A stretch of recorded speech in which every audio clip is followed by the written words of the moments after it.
in the cave called the Chapel of Saint Joseph, which is the same cave of the Nativity, the same place where Jesus was born. If you got the power to remove the stones there, you'll be seeing the star of the Nativity, which marks the spot of the birth of Jesus. But remember when Jesus was born, there was a king ruling the Holy Land whose name Herod the Great, who ordered to execute all the male kids who were 2 years old and younger in order to kill Jesus with them according to the Bible. Right? But do you remember how Jesus survived? Exactly, they fled to Egypt. But what Egypt? Because God told them so. According to the Bible, an angel of God revealed to Saint Joseph in a vision and told him to take the Holy Family to Egypt. According to the tradition, Saint Joseph was living in the place of the altar. That's why it's called the Chapel of Saint Joseph. But that's not, so it's the same cave of the Nativity, but was separated later on with these walls by Justinian to support the growth because they built a huge building at the top. Now, 1964, the Franciscans did an excavations in these arches and behind me here, through the windows, and they discovered a cemetery. Hundreds of bones, skulls, and skeletons were discovered by the Franciscans. When the anthropologists studied them, they figured out that all of them belongs to males. The average of their ages was 2 years when they died, and all of them dated back to the time of Jesus Christ, like almost 2,000 years ago, according to the lighting of the carbon 14. So that's an evidence that these were the cemetery, or these were the bodies, the bones of the kids who were killed by King Herod the Great. They were discovered in that arch, this one, and behind me.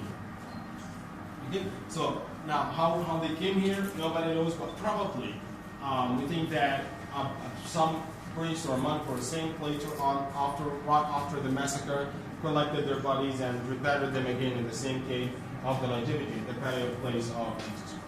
At the top of us, the church we came through, the new beautiful church we came through, called the Chapel of St. Catherine. The Chapel of St. Catherine, which is the main Catholic church in Bethlehem. It was built mainly by the Crusaders in the 12th century as a monastery, but when the Crusaders lost the war, all their sites had been ignored. Nobody took care of their sites. Until the 19th century, until 1800s, the Franciscans started to get the permissions from the Ottomans, step by step, to renovate the Crusader sites to be the Catholic centers of the country. So 1881, the Franciscans got the permission of the Ottoman to renovate the monastery here. The result of the renovation was the Church of St. Catherine, which is the place where the midnight mass of the Christmas Eve is celebrated and broadcasted all over the world. If you ever watch that on TV, it's celebrated over here. And as I said, it's the main Catholic church in Bethlehem.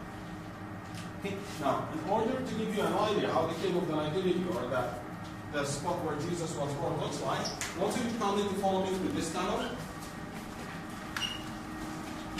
There's, by the end of the tunnel, on the left side, there is a door got 2 small holes where you can see the cave of the Nativity. Like you see people kneeling down there or whatever, but at least you can take an idea of how it looks like. It's not busy inside. So it's not that busy inside. Through these holes, please.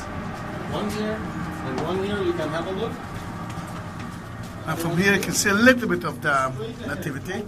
Is the start of the Nativity, the current place. On the right side, unfortunately it's not clear, will be the place of the manger, the crib or the cradle of Jesus Christ.